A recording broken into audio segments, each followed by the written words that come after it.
ഇപ്പോൾ ഇതാ മറ്റൊരു അതീവ ദുഃഖകരമായൊരു വാർത്ത വന്നിരിക്കുകയാണ്.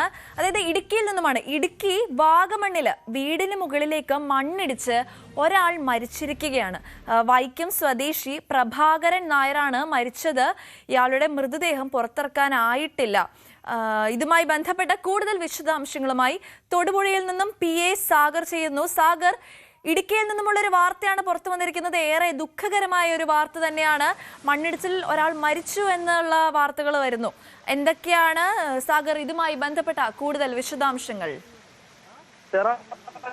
ഇടുക്കിയിൽ ശക്തമായ മഴയാണ് പെയ്യുന്നത്. ഇപ്പോഴും ഇടുക്കിയിൽ മഴ പെയ്യുന്ന ഒരു സാഹചര്യമാണ് ഉള്ളത്. ഇന്ന് രാവിലെയുടെ മഴ അല്പം മാറി നിന്നുവെങ്കിലും മഴ വീണ്ടും പെയ്യുന്ന ഒരു സാഹചര്യമുണ്ട്.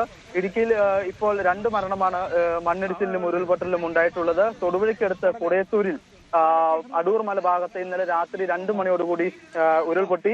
ഈ ഭാഗത്ത് ഉരുൾപൊട്ടിയ കോളപ്പുറയ്ക്ക് സമീപം അടൂർ മലയിലാണ്. ഇവിടെ ഈ പ്രദേശത്ത് മഷിക്കല്ലിൽ രവി എന്നയാളുടെ വീടിന് മുകളിലേക്കാണ് മണ്ണിടിച്ചിൽ ഉരുൾപൊട്ടലും ഉണ്ടായത്. ഈ ഉരുൾപൊട്ടലിൽ വീട് ഇവർ താമസിച്ച പൂർണ്ണമായി നശിച്ചു. വീട്ടിൽ 3 പേരാണ് ഉണ്ടായിരുന്നത്. രവിയും ഭാര്യയും മകനുമാണ് ഉണ്ടായിരുന്നത്. എന്നാൽ രവിയും മകനും പരിക്കോട് ആശുപത്രിയിൽ പ്രവേശിപ്പിച്ചുവെങ്കിലും രവിയുടെ ഭാര്യ സുമതിയെ കാണുവാനില്ലായിരുന്നു.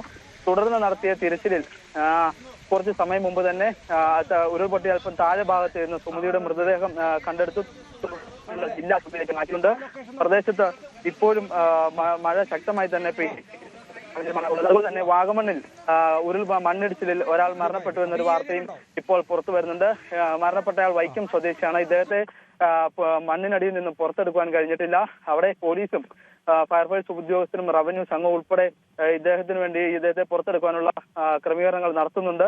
ഈ അടൂർ മലയിലും ജില്ലാ കളക്ടറും ജില്ലാ ജനപ്രതിനിധികൾ ഉൾപ്പെടെ ഇടുക്കി MP ഉൾപ്പെടെയുള്ളവർ സ്ഥലത്ത് എത്തിയിട്ടുണ്ട്. ഇവിടെയും രക്ഷാപ്രവർത്തനം രാവിലെ തന്നെ ഓഫീസ് നടത്തിയതുകൊണ്ടാണ് മരണപ്പെട്ട ഈ സുമതിയുടെ മൃതദേഹം കണ്ടെത്താനായത്. പ്രദേശത്ത് ഇപ്പോൾ ശക്തമായ മഴ തന്നെ പെയ്യുന്നുണ്ട് എന്ന് വേണം പറയുവാൻ. ഇവിടെ ഏക്കർ കണക്കിന് കൃഷിസ്ഥലം ഒലിച്ചു പോകുന്ന ഒരു സാഹചര്യമുണ്ട്. അതുപോലെ ജില്ലയിൽ വ്യാപകമായിട്ട് മണ്ണിടിച്ചിലും ഉരുൾപൊട്ടലും എല്ലാം തന്നെ ഉണ്ടായിട്ടുണ്ട്. വാഗമണ്ണിലും മേലപ്പാറയിലും അടക്കം ഉരുൾപൊട്ടൽ ഉണ്ടായിട്ടുണ്ട്. അതുപോലെ തന്നെ ജലനിരപ്പ് ഉയർന്നതിനെ തുടർന്ന് അണക്കെട്ടുകളിൽ ജലനിരപ്പ് വളരെയധികം ഉയർന്നിട്ടുണ്ട്. മലങ്കര അണക്കെട്ട്, പാമ്പള അണക്കെട്ട്, കല്ലാർകുട്ടി തുടങ്ങിയ അണക്കെട്ടുകളെല്ലാം തുറന്നു വിടുന്നൊരു സാഹചര്യവും ഉണ്ടായിട്ടുണ്ട്. തൊടുപുഴ ടൗണിൽ തന്നെ വെള്ളം കയറുന്ന ഒരു സാഹചര്യം ഉണ്ടായി. താഴ്ന്ന പ്രദേശമാണ്. ഇന്നലെ പെയ്ത ശക്തമായ മഴയിൽ പലയിടത്തും തൊടുപുഴ ടൗണിലും വെള്ളം കയറിയിട്ടുണ്ട്. അത് ആകെ ജില്ലയിൽ വ്യാപകമായ ഒരു നാശനഷ്ടമാണ് ഈ മഴയിൽ ഉണ്ടായിരിക്കുന്നത്. സേറ, സാഗറാണ് തൊടുപുഴയിൽ നിന്നും നമ്മളുമായി വാർത്തകളുമായി ചേർന്നത്. ഒരു വൈക്കം സ്വദേശി മരിച്ചു എന്നുള്ള അതീവ ദുഃഖകരമായൊരു വാർത്ത പുറത്തു വന്നിട്ടുണ്ട്. തീർച്ചയായും എല്ലാവരും ഏറെ ജാഗ്രത പുലർത്തേണ്ട ഒരു അവസ്ഥയിലേക്ക് കേരളം പോയിക്കൊണ്ടിരിക്കുന്നതെന്ന് തന്നെയാണ് നമുക്കറിയാൻ സാധിക്കുന്നത്.